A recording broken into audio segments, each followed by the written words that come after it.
Hello, listeners. Welcome to yet another exciting and timely special series episode of Masters Decoded. I'm your host and the chief decoder, Anis Merchant. In these special series, I share my opinion and perspectives on topics that are near and dear to me. Today, I would cover part 2 of the Work from Home series. Things have definitely evolved a lot from the first episode being recorded to going live. Many countries have declared stricter norms and lockdowns. Cases continue to get reported, but with all adversity, we do see some light of recovery. Besides, I am seeing a lot of positivity across the world with funny and entertaining videos and other content being shared on how does it feel to work from home. What is more heartening to see is that the large and commercial organizations are coming forward and changing their output to support producing safety gears and taking necessary steps to curb the spread of the virus. Before I begin, I would like to thank my listeners for giving positive feedback and also sending personal emails on part 1 of the Work from Home series. I truly appreciate that. We all continue to remain confinement of our homes today to ensure we protect ourselves, our near and dear ones, the nation, and the more immense humanity at large safe. Let us continue to observe and abide by what authorities are telling us. Do not panic and stay calm. Well, now off to today's topic on working from home. Let me quickly recap the previous week's 8 tips before we move on to the new ones. The first, morning rituals. Second, to get ready as if you're getting ready to go to work. Third, find a space or a zone which is your work zone. Can be simple table or a chair or a couch space or a room where you're comfortable with. Fourth, remember, calendar is your best friend. Fifth, take breaks that allow you to switch in and out. Sixth, define your switch off time. Number 7, communicate with your family, spouse or kids, or if you have a roommate, on time availability. And number 8, communicate more with your team, preferably with video. I hope you've started practicing them, and now to the new ones. I had mentioned in the previous podcast that I do expect my research would give me more tips and hacks. My list has evolved to more than 16 now, and it has grown to 20.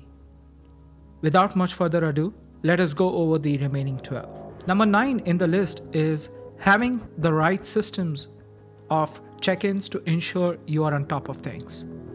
Today, whether you're part of the team or leading a team, there is a sense of coordination and collaboration has heightened up. Having an effective systems to check in and manage your work on a day-to-day basis is becoming more and more important. And that's my number 9 tip, is to compel your organization or even your own teams to go ahead and build in any system which you are comfortable with to have the proper check-ins and processes to manage your day-to-day workload. Number 10, no news is bad news. And what I mean by that is over-communicating even the simplest of the things is critical in this moment of the hour. And hence, enough information shared amongst your team or amongst your co-workers or your extended teams or individuals whom you work with would enable people to be aware of what's going on. But at the same time, I would recommend to not spread misinformation or communicate a lot of false news which is spreading across. That would just create noise amongst your team or within the larger ecosystem which you're communicating with. Number 11. And this relates to my point of putting on a video for your conversation. The self-appearance matters. I have seen and experienced many individuals who come on calls, and specifically video calls, the self-appearance is not the same as what it has compared to when before this pandemic. It's important that you show up the way you would typically show up to work or in meetings or in conferences, and ensure that you are able to put up your A game whenever you are in front of your team or your clients or the larger ecosystem. Number 12, And this is something which has been an interesting challenge for me when I started off working from home for a period of week, is how do I keep fit both physically and mentally. There is a lot of stress today where we have to juggle many balls to ensure that we do not drop any one of them. So this adds a lot of stress, which is eating and leading to deterioration in our food habits, physical habits, and also making us couch potatoes. So my recommendation is, if you have your morning regime or your evening regime, to go ahead and exercise, or if there are any other regime which ensures your mental fitness, please keep at it and do not drop them, even if you're working from home. Number 13, I kind of touched upon in the previous part, is to keep away from misinformation. I personally have bailed out a lot of groups, whether these were in the instant communication groups or any of the online groups. It's best to keep away from misinformation which is floating around. There is a lot of fake news, misinformation, and other type of information being shared which will just add stress. If there's something important, do keep yourself informed about the happenings and the current developments about the virus, but that's just once in a day, which I would recommend. It's almost like reading a newspaper in the morning. Number 14, if you take a step back, today we have enough time in our hands, because earlier you would be either traveling to work or catching planes or any other forms of transport to get to work or for your meetings or for any other events. All that travel time has been cut off. The travel time today, probably from your bed to a work desk or from any other forms of space within the house to your workplace or work desk, will be less than 5 minutes. You have a lot of time today which you can probably best utilize by rekindling your hobbies. These hobbies can be of any type, any preference, and my personal recommendation, this is the best time to rekindle it. And I'm seeing a lot of friends, colleagues doing that, which is really heartening, that we are also getting creative and our minds are getting creative towards the hobbies which we always wanted to align ourselves to. Number 15 is, how do you take that time and also teach yourself something? I personally have realized that either during the weekday or over the weekends, I have enough time where I can dedicate some time towards teaching myself. Learning shouldn't stop in any circumstances.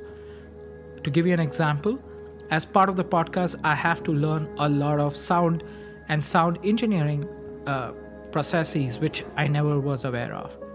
I'm today learning Adobe Audition and Logic Pro and many other sound techniques and sound engineering techniques to enhance my podcast experience for my listeners. And similarly, there are a lot of other learning modules or learning curriculums which exist out of Coursera or LinkedIn Learning or any of those learning platforms, and I have subscribed to them, and I'm dedicating my time every day to teach myself a topic or a subject which I always wanted to get to. Number 16 is also taking care of your near and dear ones. Something which I have started with my own kids, and set up tasks and activities for the entire day.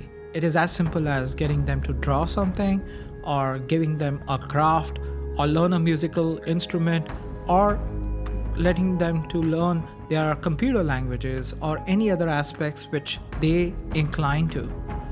It's ensuring them that they are mentally fit, physically fit, and also it keeps them busy so that you are able to go ahead and also dedicate your time to the activities which you have planned on a daily basis. Number 17 is aligned to your own personal time. There are many free tools today which allow you to project manage your own time and your activities which you have put together. Platforms like Trello have been incredible for me as I have started working from home. I, apart from my podcast, also have a day job at Course 5. Managing multiple activities and multiple teams and team members, I'm able to go ahead and juggle different activities using Trello. And Trello, like a project management platform, keeps me honest with my commitments which I have for personal and professional aspirations. 18. With the rise of technology has also given a rise to different collaboration platforms. Starting from your phone, having a phone and SMS, emails, WhatsApp, or Skype, and many more such collaboration platforms which people have adopted. And this has led to a stack of collaboration platforms, companies, and individuals integrating within their day-to-day ecosystem. My recommendation to all of you is try to simplify and reduce that and consolidate and communicate that with your near and dear ones as well as with your extended work colleagues. What are your preferred collaboration platforms which you will be available and you will not be available on? Number 19, if it was a normal day, this would be fine. But my strong advice is not to eat in front of your work screen. What I mean by that is whatever your work zone is, whether it's a chair or a couch or a proper table and a chair, do not sit there and eat. As I have mentioned in my previous part, dedicate a time for a lunch or a dinner or a breakfast and go ahead and move yourself to go towards a dining place so that you can sit and eat and have a quality time with your near and dear ones or with anyone around you. And the last and the most interesting thing which I have started practicing since the last week is to conduct a weekly business review of my own personal time. And this has been a very interesting activity because there were various activities I had planned as part of my Trello task list. And I sat and did a personal weekly business review of how did the week go by. And for various activities which I completed, I assigned myself a particular point. And each point equals to a specific monetary value. And the idea is, after the pandemic is over, all the points collected, I have a right to gift myself something for the number of points I have collected. I have written an article on my website, why is it important to go ahead and gift yourself something every year. But in this time of pandemic, I believe this innovative approach, and once we come out, this will also give us an opportunity to not be on top of our list, but also look forward to a particular item, a physical item, which each of us would always wanted to have. Thank you for taking time out today. These were my 20-point list and the end of the 2-part series of Work From Home. I'm sure there will be many more such tips and hacks, and we would come across on as the weeks pass by. I just hope that these weeks do not become months and soon the world is able to go ahead and find a cure for this virus.